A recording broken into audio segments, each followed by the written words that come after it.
สวัสดีทุกคนวันนี้เรามาเบิ่งนำกันระบบโปรแกรมบันทึกคะแนนนักเรียนเนาะเริ่มต้นตั้งแต่อนุบาล1หาม.7เนาะสามารถที่จะบันทึกข้อมูลนักเรียนได้ในระบบโปรแกรมตัวนี้เลยถ้าว่าทุกๆคนอยากจะเอาไปพัฒนาเอาไปต่อยอดเนาะระบบซอร์สโคดต่างๆพร้อมด้วยฐานข้อมูลเนาะหรือว่าจะได้เป็นโปรแกรมสำเร็จรูปเลยก็ได้สำหรับครูอาจารย์ตั้งแต่ชั้นประถมมัธยมต่างๆสามารถที่จะเอาไปประยุกต์ใช้กับงานเวียกของตนเองได้ลองไปศึกษาไปเขียนเพิ่มเติมได้เนาะแล้วก็มาเบิ่งนำกันว่าระบบตัวนี้จะใช้งานจั่งใดเนาะมันจะมี2ระบบจะมีเบื้องของแอดมินเนาะกับเบื้องของนักเรียนเด้อตัวนี้เด้อเนาะอันนี้เป็นโลโก้ทุกๆคนสามารถที่จะให้ข้าพเจ้าแก้ไขใส่เป็นโลโก้ของโรงเรียนตนเองก็ได้คือกันเนาะแล้วมาเบิ่งนำกันระบบต่อไปจะเข้าอยู่ที่ครูผู้ดูแลตัวนี้เนาะอันนี้มันชื่อผู้ใช้ตามด้วยรหัสผ่านมันจะมีอยู่ลุ่มตัวนี้จะแสดงอยู่ลุ่มเนาะถ้าว่าเฮาไปใส่แท้ตัวนี้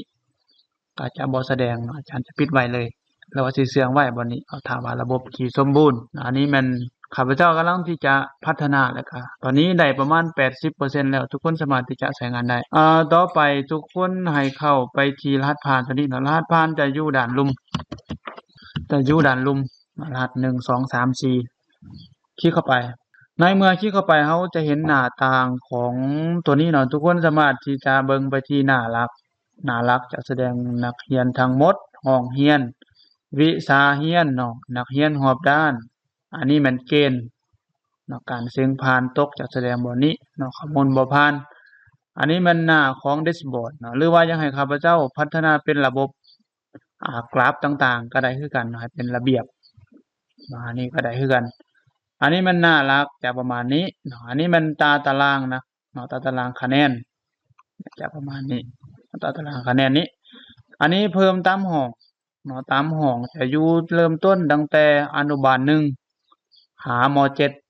เนาะตัวนี้สำหรับครูอาจารย์ต่างๆที่จะเอาไปใช้งานสามารถใช้งานได้นี่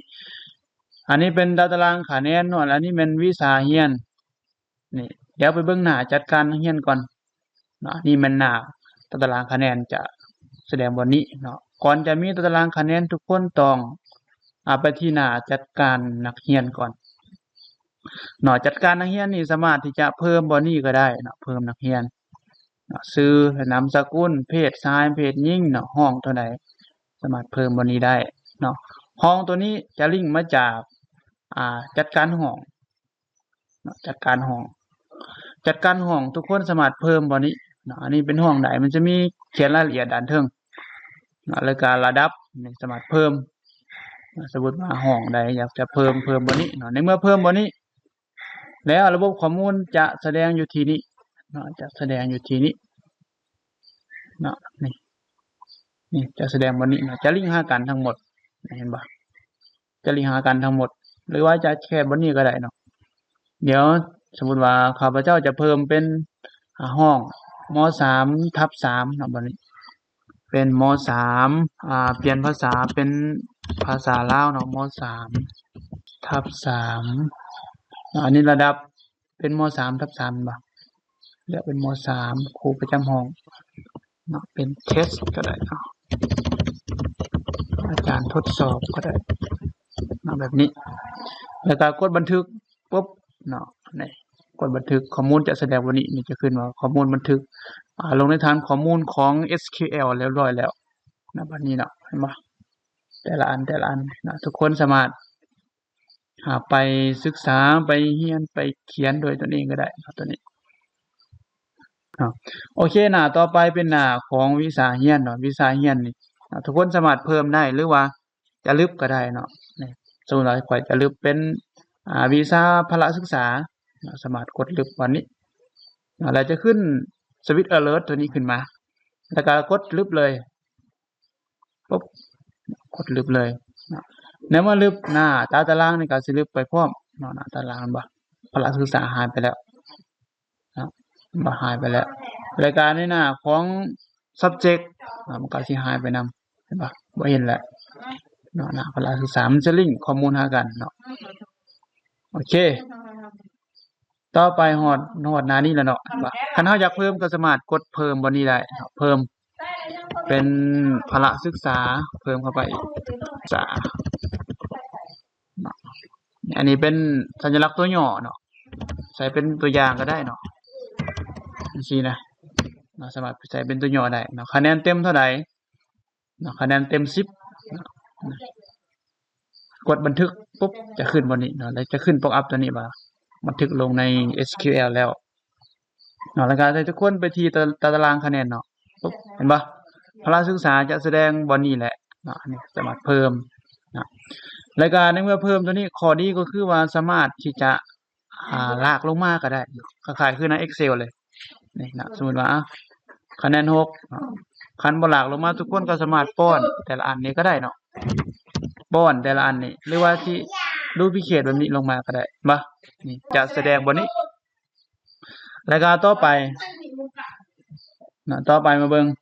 ฮอดบ่ได้ละฮอดบ่นี้เนาะวิชาเรียนรายการหน้าตัวนี้เป็นหน้า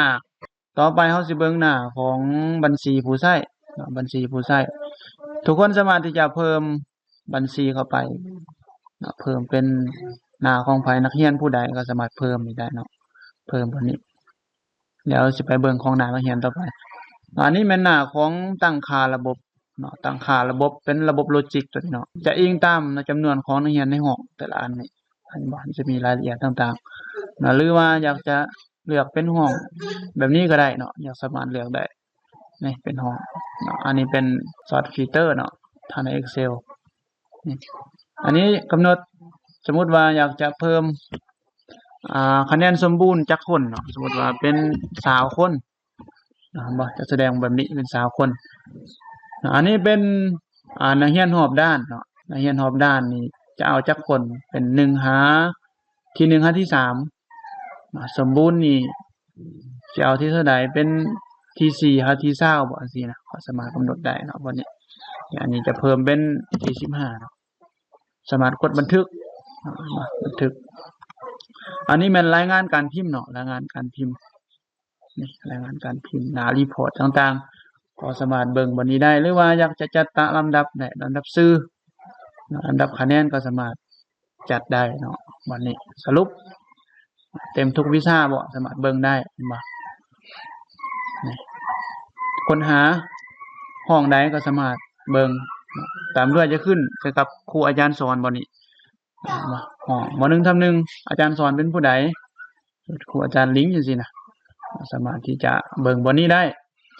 สามารถบันทึกเป็น A4 A3 บันทึกเป็น PDF ก็ได้ระบบของโปรแกรมอันนี้แม่นหน้าบันทึกข้อมูลของนักเรียนจะอยู่นี่เนาะอันนี้เป็นแบบฟอร์มบันทึกข้อมูลของนักเรียนเนาะบันทึกข้อมูลของนักเรียนชื่อห้องเรียนเนาะอันนี้เป็นรหัสของนักเรียนเก่ามาจากไสชื่อจังใดเนาะชื่อนามสกุลเพศเนาะเดี๋ยวสิเพิ่มเป็นพระบ่นี้พร้อมเนาะนี่สิเพิ่มเป็นพระก็ได้บ่นี้เนาะอันนี้เป็นวันเดือนปีเกิดวันเดือนปีเกิดชนเผ่าสัญชาติบ้านเกิดอยู่ไสเมืองแข็งข้อมูลการศึกษาชั้นที่เท่าใดอันนี้เป็นบันทึกข้อมูลของนักเรียนเป็นแบบฟอร์มเราสามารถที่จะพิมพ์ออกได้แบบนี้มาข้อมูลผู้ปกครองนี่สิเพิ่มเป็นข้อมูลของพ่อกับแม่อันนี้เป็นหมวดเลือดอาการแพ้อีหยังแน่ลายเซ็นนักเรียนลายเซ็นผู้ปกครองผู้บันทึกสามารถที่จะพิมพ์ออกอันนี้เป็นแบบฟอร์มบันทึกข้อมูลนักเรียนอันนี้เป็นใบสมัครเข้าเรียนใบสมัครเข้าเรียนตัวนี้แบบฟอร์มใบสมัครเข้าเรียนเป็น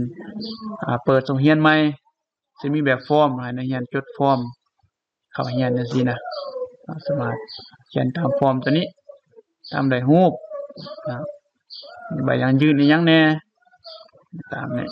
เป็นแบบฟอร์มคันเปิดโรงเรียนใหม่จักหน่อยเดือนเก่าก็สามารถใส่ตัวนี้ได้ฟอร์มบันทึกโอเคแล้วก็กลับไปที่หน้าตารางคะแนนวันนี้เดี๋ยวสิเบิ่งเพิ่มเติมอีกตารางคะแนนแบบนี้ทุกคนอาจารย์ป้อนให้เบิ่งเมื่อกี้แล้วเนาะบ่ถ้าว่าคะแนนต่ำจะแสดงเป็นสีแดงแบบนี้คันต่ำ4ลงมาจะขึ้นแบบนี้ถ้าคะแนนได้4ลงมาจะขึ้นแบบนี้ถ้าว่าได้10จะแสดงเป็นสีฟ้าถ้าว่า7 8แสดงเป็นสีดำแล้วก็ผลแบบนี้เป็นเก่งที่1กับที่2หรือว่าที่3จะแสดงเป็นรอบด้าน เนาะสมบูรณ์นี่แสดงเป็นทีตามที่เฮาตั้งบอนนี้ตั้งค่าระบบบอนนี้เด้อคันเฮาตั้งแบบบอนนี้บอนจังใดจะขึ้นไปที่หน้าตารางคะแนนแบบนั้นอันนี้เป็นคะแนนทางคุณสมบัติชั่วโมงขาดเรียนเนาะคะแนนหักต่างๆคะแนนยังเหลือจะแสดงบอนนี้หรือว่าอยากให้ข้าพเจ้าเพิ่มเป็นฟิกไว้หรือว่าให้คำนวณเลยก็ได้เนาะบอนนี้คันจะได้เป็นแบบช็อตโคดไปพัฒนาเองหรือว่าจะได้เป็นโปรแกรมสำเร็จรูปก็สามารถที่จะเซตไทม์เนาะข้อมูลสำเร็จแบบนี้เนาะต่อไปให้ไปที่นี่พิมพ์เฮาจะปิ้นเนาะในเมื่อพิมพ์นี่เฮาสิปิ้นออกไปติดแต่ละห้องแล้วก็เป็นคะแนนประจำเดือนไปติดเนาะอันนี้เป็นเดือนเท่าใดเป็นเดือน1เดือน2ก็สามารถไปปิ้นติดแต่ละห้องแบบนี้เดี๋ยวสิแสดงเขียนวันนี้เป็นเดือนนี่เนาะนี่สำนี้ก็โอเคแหละประมาณ 80% แล้วเห็นบ่จะแสดงวันนี้อันนี้เป็นปิ้น AC สามารถเลือกปรินเตอร์ได้เนาะอันนี้เป็นปิ้นเขีย A3 เนาะเขียใหญ่ยาวๆจะใส่ A3 ก็สามารถปรินได้ A3 เนาะอันนี้ข้อดีคือว่าเฮาบ่ต้องไปคิดหลายหรือว่ายุ่งยากคือการกำใน Excel เนาะเพราะว่าอาจารย์ใส่ระบบโลจิกคิดหลายต่างๆแล้วในโคดตัวนี้เนาะเขียนเป็นโคดออกมาแล้วทุกคนมีแต่ไปป้อนหาคะแนนแล้วก็สามารถปรินออกใช้งานได้เลยอันนี้เป็น A3 ต่อไปเป็นบันทึกเป็น PDF นะทุกคนสามารถบันทึกเป็น PDF ปุ๊บบันทึกเป็นจะขึ้นวันนี้แหละบันทึกเป็น PDF เนาะเดี๋ยวนี่นะบันทึกเป็น PDF เห็นป่ะจะแสดงวันนี้เดี๋ยวจะเปิดให้เบิ่งปุ๊บสามารถบันทึกเป็น PDF ทุกคนสามารถเบิ่งปุ๊บเห็นป่ะนี่นะตารางคะแนนเป็น PDF จะขึ้นเป็นแบบนี้งามๆให้เบิ่งอันนี้เป็นคำย่อของแต่ละวิชาเนาะเขาใส่แบบนี้อันนี้แม่นอยู่ลุมทุกคนสามารถไปแก้ได้เนาะนี่หมายเหตุสมมุติว่า LA เป็นภาษาลาววรรณคดีคณิตศาสตร์เป็นแมทต่างๆก็สามารถเบิ่งบนนี้รายละเอียดเป็นผลแล้วก็จะลิงก์กับระบบตัวนี้เด้อที่ทุกคนตั้งค่าในบนวิชาเรียนเห็นบ่ตัวย่อเมื่อกี้บน PDF จะลิงก์กับตัวนี้โอเคต่อไปอันนี้เป็นหน้าของแอดมินหน้าผู้ดูแลระบบต่อไปเบื้องหน้าของนักเรียนบัดนี้ปุ๊บออกจากระบบหน้าของนักเรียนอันนี้จะแสดงข้อมูลบนนี้อันนี้มัน student รหัส1 2 3 4ปุ๊บหน้าของนักเรียนจะขึ้นแบบนี้นี่จะมีรายงานการพิมพ์จะเห็นตัวนี้ซื่อแต่ว่านักเรียนของแต่ละคนจะบ่สามารถเห็นคะแนนของทุกคนเนาะเห็นบ่จะเห็นแต่คะแนนเฉพาะของสื่อตนเองเดี๋ยวจะเซตค่าในแอดมินก่อนนี่เห็นบ่นี่ข้อมูลอันนี้แบบฟอร์มของสมัครเข้าเรียนแบบฟอร์มต่างๆสมัครเข้าเรียนจะเห็นแบบนี้แต่ว่าบ่สามารถเติมข้อมูลได้นะให้แอดมินเป็นคนเติมเองหรือว่าจะโหลดแบบฟอร์มไปปริ้นแล้วก็ไปส่งให้อาจารย์ก็ได้นี่ว่าคันแบบนี้โอเคเดี๋ยวสิออกจากระบบก่อนออกจากระบบจะเข้าเป็นหน้าของแอดมินเนาะรหัส1 2 3 4วันนี้ตั้งค่าระบบวันนี้เนาะบอนบัญชีผู้ใช้นักเรียนทุกคนสามารถเพิ่มนักเรียนได้เนาะเป็นอาจารย์สอนเพิ่มเดี๋ยวสิคลิกบนกระแจสามารถเปลี่ยนรหัสผ่านได้ใส่รหัสผ่านใหม่ได้นี่เป็นมา student รหัสผ่าน1 2 3 4อันนี้เป็นชื่อนี่บทบาทเป็นของนักเรียนแล้วก็เชื่อมโยงกับนักเรียนเท่าใดที่อยากจะเห็นคะแนนตนเองสมมุติว่าอาจารย์จะเชื่อมโยงเป็นชื่อของข้อยเองเนาะนี่เชื่อมโยงของนักเรียนคนนี้เห็นคะแนนเมื่อกี้รหัส1 2 3 4บันทึกค่อยเชื่อมโยงนักเรียนแล้วก็จะเซตค่าให้บ่เรียบร้อยแล้วต่อไปออกจากระบบเข้านักเรียนรหัส1 2 3 4ตัวนี้เป็น student เนาะไม่ว่าจะใส่เป็นชื่อตัวเองเข้าไปเลยก็ได้มานี่มาคลิกเข้าไปแล้วนี่จะขึ้นบนนี้มา ห้องที่เท่าใดชื่อที่เห็นได้เฉพาะคะแนนของตนเองได้ที่หนึ่งหอบหน้าแต่มันเก่ง เนาะโอเคถ้าว่าทุกคนอยากจะได้เป็นซอร์สโค้ดไปพัฒนาต่อเนาะราคาก็จะบ่คือกันเนาะอันนี้เป็นซอร์สโค้ดอันนี้เป็นโค้ดของ JS เนาะโค้ด CSS เนาะตามด้วยฐานข้อมูลนี่หรือว่าจะได้เป็นระบบสำเร็จรูปก็สามารถที่จะแชตถามทางเฟซทับสอนคอมพิวเตอร์ก็ได้เนาะเอาลมปัญหาต่างๆที่อยากจะให้บันทึกเข้าไปในนี้มีอิหยังแหน่หรือว่าอยากจะเอาไปซอร์สโค้ดรวมทั้งฐานข้อมูลไปพัฒนาสืบต่อก็สามารถที่จะแชตถามเอาลมปัญหาต่างๆหลังบ้านได้เนาะก็จะประมาณนี้ขอขอบใจ